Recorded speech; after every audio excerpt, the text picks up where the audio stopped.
Welcome back. Outside Minds podcast. Because you've already seen too much, bro. They only added it so it could be like a ritual. They're saying there's these, the end of times, right? There's all these signs. Do you think we would know? Like, do you think the general public would know this game? Take a picture for $5. You have a purpose in life, and if you don't fulfill it, you will come back until you fulfill it.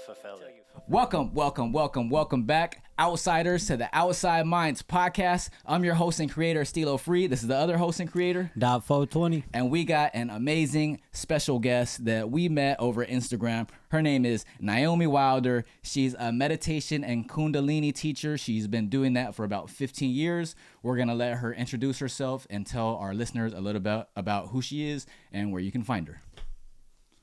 Hey everyone, thanks for having me. Who I am, I'm a person that just started meditating many years ago.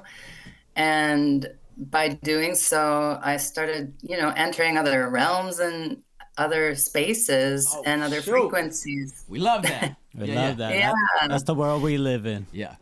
Started waking up with y'all, Yep. So I liked it so much that I started to learn how to teach it, and I got into this lineage called Kundalini yoga. Wow. And that lineage is very, very powerful in the sense that it is designed to create the conditions for your body and your life and your mind for the Kundalini to rise within you.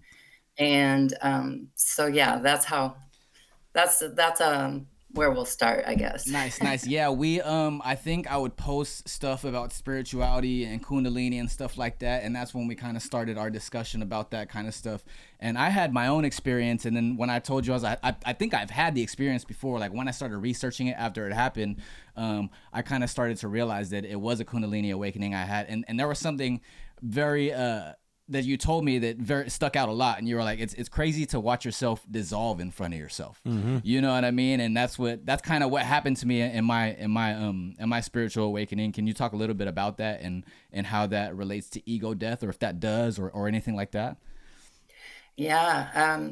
When I first started to experience the sensation of the Kundalini rising in a way that she had, it's genderless, but I often refer to it as a feminine Shakti energy. And when she started rising, simultaneously, physical matter started dissolving. Yes. Very similar to, if you've ever done 5-MeO DMT and whatnot. Yes, I have. Yeah, so we're going to get into that. Well, the material world dissolves, and at first I'm like, oh my gosh, am I losing myself? Am I losing my body? I'm definitely losing my body right now. And this is like painful because I'm losing that part of myself that I identify with, but also it's like euphoric right now. And I realized like the only thing that was there at that point was my consciousness. Yes. Yeah. It's crazy how you say it's scary because you experience, I think we talked about this before, like an omnipresence, almost as if in those higher realities, since time doesn't exist, you're experiencing like multiple realities or multiple lives all in one. And it's like almost when you're still trying to hold on to your ego, it's painful because you're like, oh, too much knowledge, too much stuff I'm knowing, you know what I mean? So even Joe Rogan talks about it when he does DMT, there's a kind of point where you have to let go. And once you let go, I feel like the experience kind of takes you on a journey, right? And when you said like stuff dissolves, I always bring it up, but we're in a place where matter don't matter. Yeah. I love that. Yes. Right on. Yeah, it doesn't matter, and that, right, what you said makes so much sense. It's like that painful experience of like losing yourself, but then also surrendering to what is actually at play, seeing the unseen and being the unseen, Yes, yeah. And I think it is like an ego death. I think the conditions either have to be right, that you've like worked towards the right conditions, or of course taking a substance that gets you there in a super blast. And then sometimes people have it occur very spontaneously. And I also think there's no accidents when something like that occurs for you. Like some people say, oh, you weren't ready for it, blah, blah, blah. No, I think like if it's happening, it's happening, you know?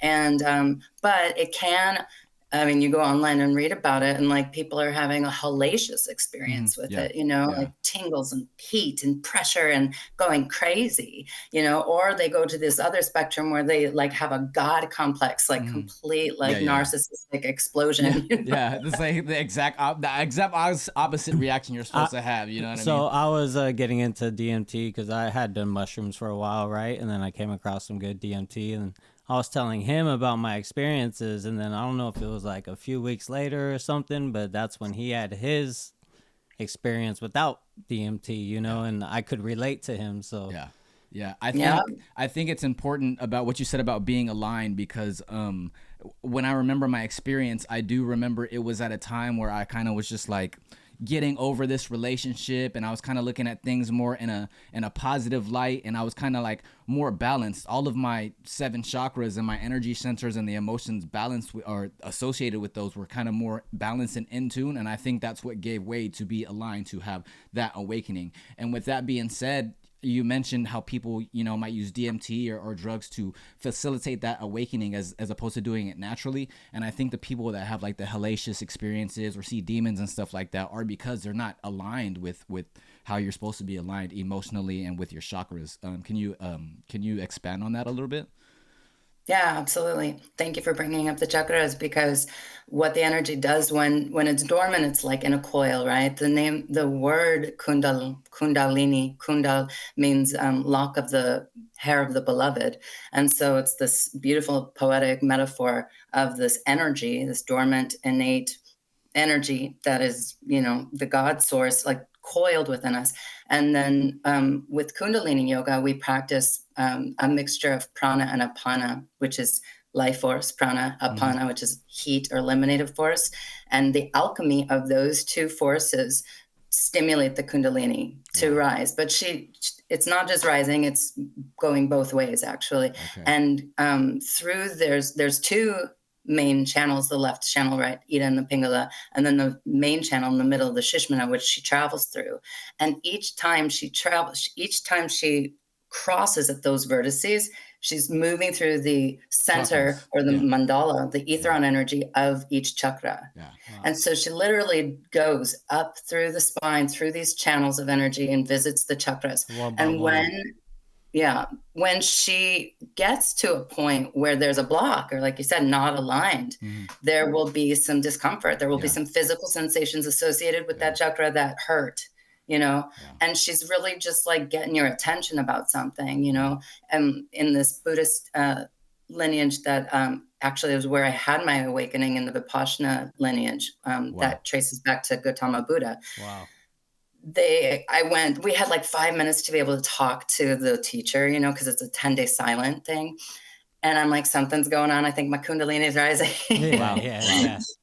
And they said, please don't refer to it as that. Refer to it as the truth revealing itself. Wow. Okay. I like that. Yeah. Yeah, when it was happening to me, I remember I was actually talking to someone on a DM. It was actually someone who was on a podcast that I had listened to like a week before. Shout out to Tinfoil Hat. Shout out to Sean Bupre. He was talking about how he took mushrooms and he was communicating with Thoth.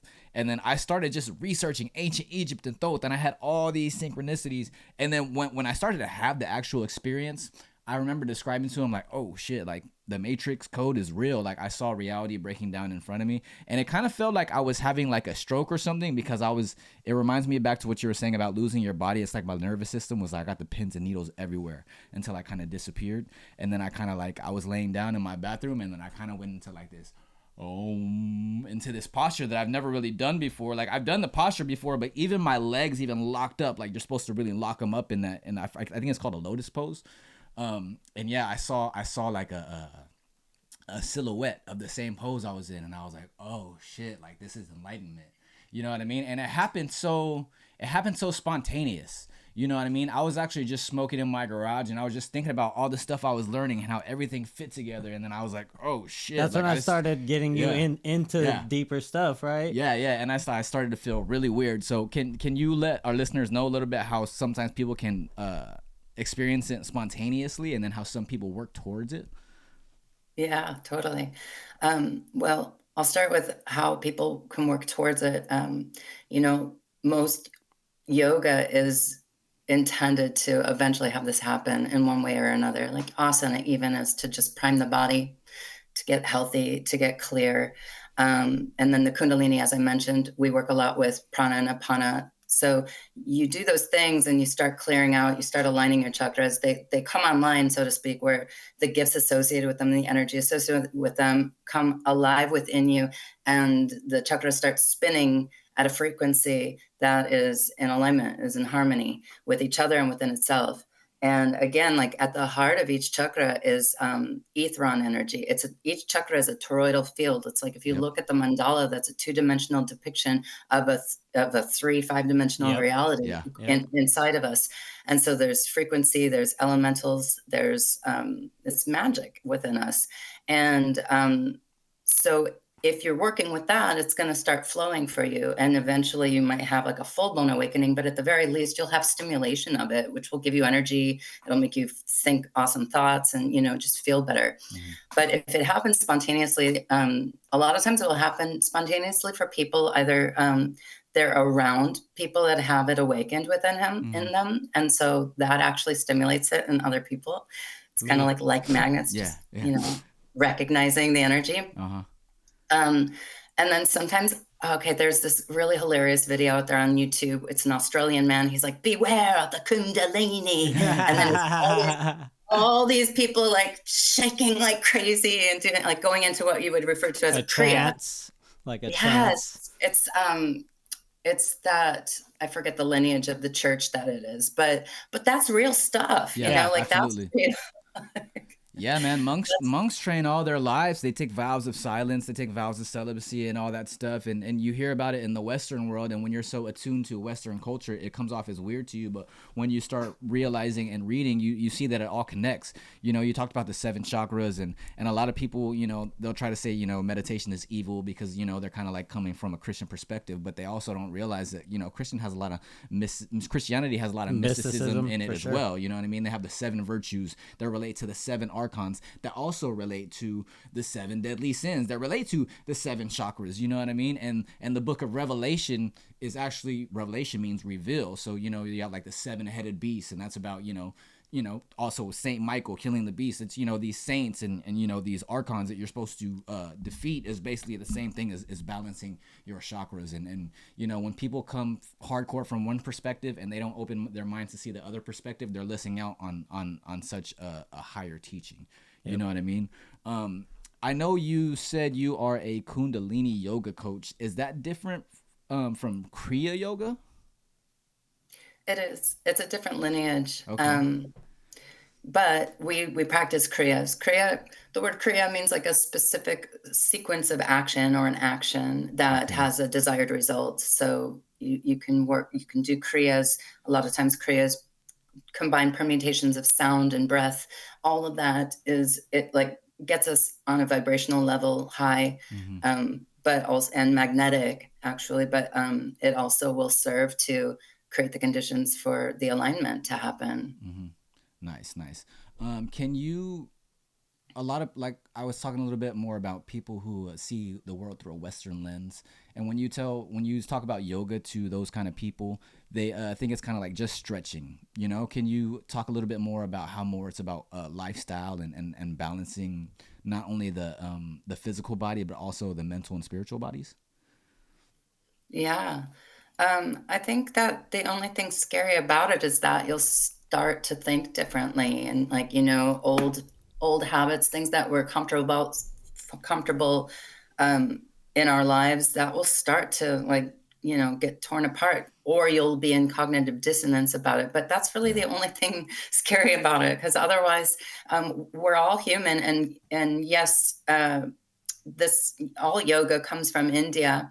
But it's meant to be shared for human beings. It's like a study of humanology. And, you know, it's whenever something's too dogmatic, run the other direction. It's not about that. It's about how it can fit into your own personal life and what you can implement as a daily practice so that you just start to feel better, that you start to have more prana, you start to have more good ideas, and you can set your mind to positive, constructive things for the planet instead of, No stress. Yeah. Stop stressing. Yeah. Yeah, and Yeah. I feel like it's good to look into other traditions, and I feel like just typically Eastern traditions are a little bit more on the feeling and intuitive Spiritual. side, and then Western traditions are more on the control and trying to facilitate some kind of rules and stuff like that. Organized stuff.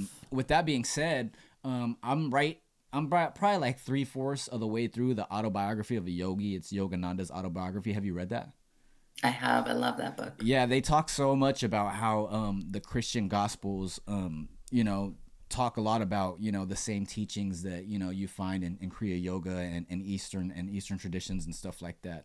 Can you tell us a little bit more about some of the other traditions you've looked into and stuff like that, or anything that you've learned from that has given you a lot of insight? Yeah, the lineage of Vipassana, the Buddha lineage, is anyone can go. They don't. It's all donation based, and they're all over the world. And the teacher is Goenkaji, and Goenka kind of left a video of himself talking, sharing the teachings of Buddha. But this is a particular meditation style that supposedly Buddha himself mastered over countless lifetimes. Wow. In order to become enlightened. Mm-hmm. And that is actually what I was practicing when I had my Kundalini awakening. Wow. Ironically, I had to stop doing Kundalini yoga. You're not allowed to do any other forms of yoga while you're at these Vipassana retreats. Oh, wow. And you are allowed to walk in the woods, but then nothing else. You can't write in a journal. You can't read a book. You are meditating. Your intent has to be there. Yes, all focused. You're focused on this particular this particular technique. Okay. Is so one pointed, but that's, I think, for me personally, what made it happen. Mm-hmm. Wow. So that's amazing. So this technique that you learned at that retreat, is that the technique that you teach yourself in your own class, or to your students? I wish I was allowed to. See, this is where the dogma comes in, because I have so much respect for the lineage, and you're told you're not allowed to go teach this. Send people to these places. Respect. Yeah. Yeah, I mean, that's also what I'm like, oh my gosh, everyone should be doing that. Yeah. Well, that's also what Autobiography of a Yogi was about, because when they're talking about Kriya Yoga in that book, for a long time, his guru Sri Yukteswar, and then I think his guru Mahasaya, I think they didn't want Kriya Yoga to come to the West for the longest time, and then they finally decided, and they learned after lifetimes, that there was going to be one that brought it over to the West, and it was Yogananda. And I'm pretty much at that part where he's about to come over to here to the United States, and it's a great book. If anyone is out there, I give myself, if I hear about a book 3 times from 3 different people, I put it on my list. Yeah, so I go for it. So can you tell us a little bit about the technique that you do teach? Yeah, the technique that I teach is a teaching from the lineage of Kundalini Yoga, which we think of as like a science and technology in a sense. And it was originally practiced in northern India by a sect called the Udasis, and they would do awesome things like they could move matter, they could make it rain. They accessed what's called cities or spiritual powers. And the reason they were able to do this is because through the yoga, breath techniques, sound permutation, and alignment of the chakras through angles of the body, opening up specific channels, you have access to more of your nadis, which are the meridians or channels of energy. The more you access those channels of energy, the more you're able to bend matter. You're able to do things like perform miracles and levitate and all that stuff. All that stuff is real. These people learn how to do it. And so the techniques that I teach today are from that lineage. Wow. And I've had some surreal experiences with this one particular meditation works with electrical energy, and I'm very electrical to begin with. Yep. And so like, I started having all of this crazy shit happen. And like I was in front of people giving a speech, and I started waving my hands around, and the lights started flickering in accordance to my Wow. movement. I was like, Wow. You're like, oops. yeah, so I stopped. And I made my whole house, the sub panel, like fried. I spent so much money getting it repaired, and they were like, "What did you do?" They said, "They opened it up and it was all Magic. burnt." Yeah. Like, no, it was like one of those experiences. Like I didn't quite know how to handle it, like Wow.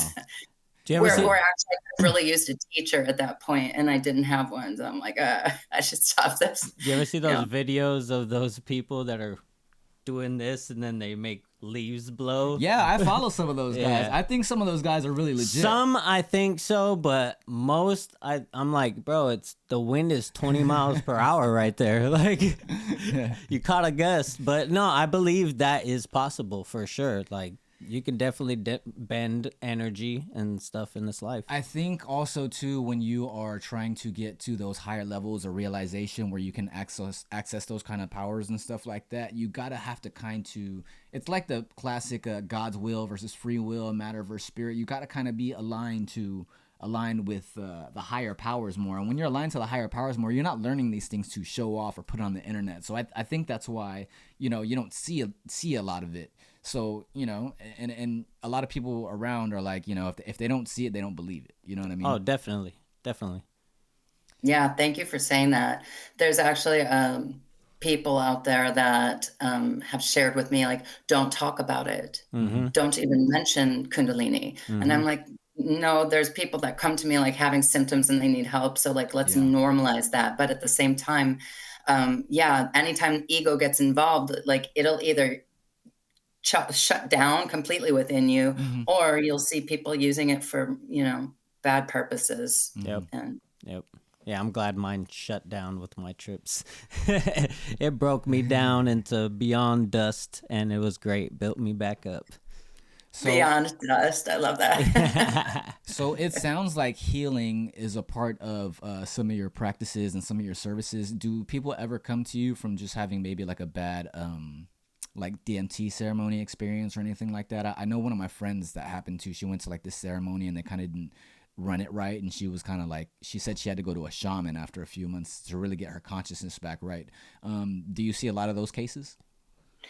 I personally don't, but yeah, I think that's a part of it. I think that what happens is also like through our traumas, our parts of our soul kind of get like disengaged, and so a lot of times with specific medicines, it works on the soul retrieval process.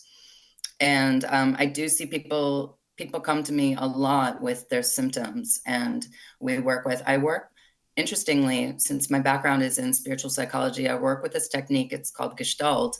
And Gestalt is a German word. It just means completion and wholeness and resolve. And I actually work with the Kundalini energy and do Gestalt with the Kundalini energy, because you can like literally develop a relationship to it and communicate with it. If it is the truth revealing itself, then like, let's talk. Yeah. So it's interesting you say that, because I was practicing for a while and then I kind of stopped, but I was learning how to pretty much like they call it enter your sacred heart space, but it's I don't know if you ever heard Akashic records. I'm sure you have, but I was learning how to read them. And it when you are learning how to do these spiritual practices, it's all about aligning your centers and getting into that meditative state. Can you talk a little bit about more being in that higher state in order to receive messages? It's from your higher self? downloading. Yeah. It's a frequency. It's a vibration of, there's a word, it's like a kame. So one of the things that in the Vipassana lineage, when she told me that it's the truth revealing itself, they tell you don't crave it or don't avert it either, and that's really hard because she's very tempting. She's like a temptress energy. You want to I craved her all the time. It's loving. Yeah. But anyways, it's one of those humbling things, like where, once you really feel into what is being communicated to you and like what you are being shown, it's like, yeah, I feel like a fleck of dust right now. And I'm just going to absorb all this and like shut my mouth and like Yep. take it all in and allow the experience of it, because that vibration is it's like an entry point. It's like a portal point. And it shows you like the tiniest little egoic thought or prideful thought or can take you completely out of alignment. Take you right off of that frequency. And then you have to find your way back again. But that's kind of like the dance of being human. I just came out looking at the world from a different perspective, positively, because I realized that what I thought were problems weren't really problems. You know what I mean? And I just live day by day, and I know there's something greater out there. And there's one conscious, so I think everybody just needs to tap in, just whether you believe it or not, do a little meditation. Yeah. Something. Yeah, I wanted to ask you, for people who are just getting into meditation and stuff like that, can you give people, because some people just think it's stop your thoughts. And it's so simple to say that and so hard to do. And my advice for people is to, if you're laying down trying to clear your thoughts and you're trying to practice mindful meditation, if thoughts come, let them come. Let them pass. Fully think them out and then let them go. If a song comes, I try to tell them, think of everything that you know about the song, the bass line, the drums, the melodies, the harmonies, everything. Just think of it and then let it pass. And then once you try to avert it, it'll just come attack you more. So what I was going to ask you, is there any techniques that you have for beginners, or even, people who have been doing it for a while, or any techniques that may have helped you along the way that you didn't know before, that you wish you would have learned about before in order to get into a meditative state? Yeah. What I would share is thoughts will happen. Like the brain is a supercomputer generating 1,000 thoughts per blink of an eye. You're going to think. But one, you're not your thoughts. Two, you're not even the one thinking. You are, once you start meditating and you get to that space, you become the one that observes the thoughts. And I think that's closer to what we really are, watching them come and go. So if you can get to that space where you're just simply observing, you realize like these aren't these problems I thought I had. They're, They're not. just watching them right now.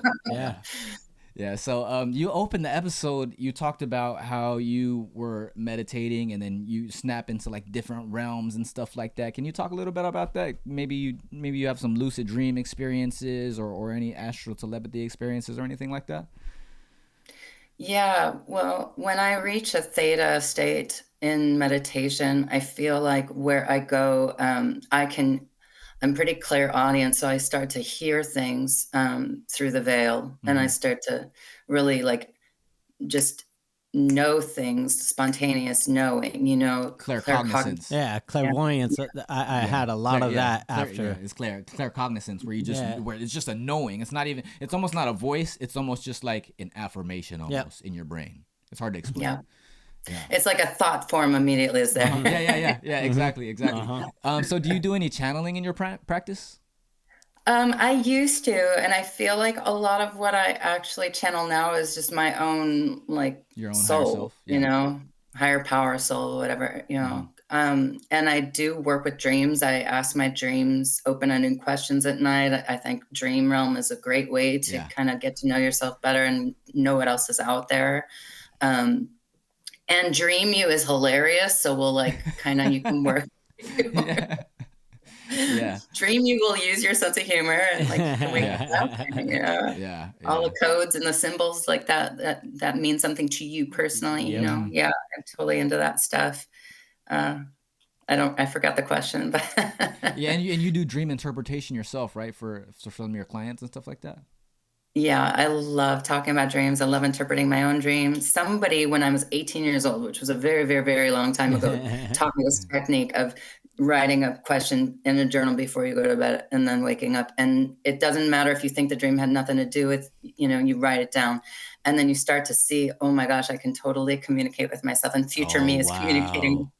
That's crazy. That's interesting. I like that. Wow. Yeah, do it. Yeah, I'm gonna look into that. You're pretty much swimming through your subconscious. You know what I mean? Yeah. It's almost like I smoke a lot of cannabis myself. So when I smoke a lot, I don't remember my dreams as much. But when I have a very, very important dream, maybe it's like a person from my past or like something I'm experiencing now, like I'll remember the dream like all remember like the smell of the air, just Yeah, certain yeah, details you remember about the dream. You're just like, I haven't remembered any other dreams in 6 months. It's usually just from cannabis. I always use, remember certain buildings. It's weird. Like when I'm in my dreams, I'm in like the same location, but other things are different, but the setup's the same. Like people are different, like the atmosphere is different, but it's always the same setup of buildings. And it's always like by my mom's house where I grew up. So it's kind of like embedded. Parallel reality. Yeah, or something like that. definitely. Yeah. Well, Go ahead. there's this teaching that the first thing you want to do when you're interpreting a dream is to locate yourself, because the setting, the environment sets the stage. This is what this is about. Okay. That's So That's always the music- first thing I do. That's crazy.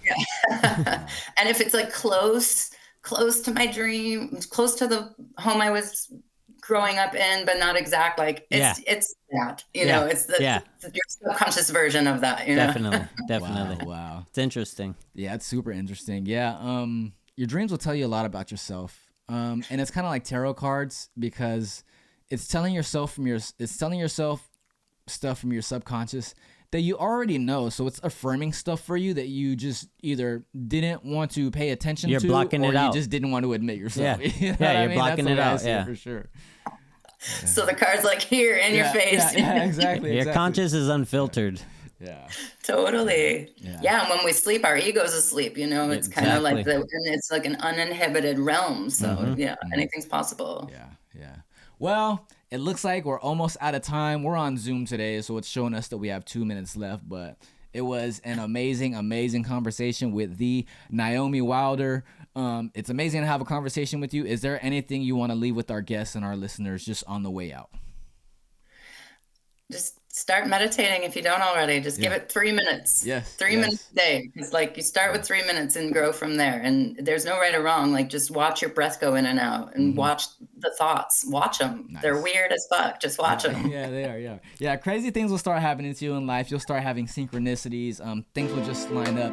You know, you'll have a better day. I did like a 20-minute meditation this morning. I just had a smooth day. So it's great. That's great advice. Thank you so much for coming on the show. Thank you guys for tuning in. Where can they find her? Let us know where they can find you real quick. Yeah, Naomi __3_ Wilder. Yeah, I'll tag post you in up. it. We'll tag you. So once again, thank you for coming on. Thank you, outsiders, for listening and tuning in. Thank you, TikTok, for tuning in. And we are Outside Minds Podcast. Peace. Out. Thank you.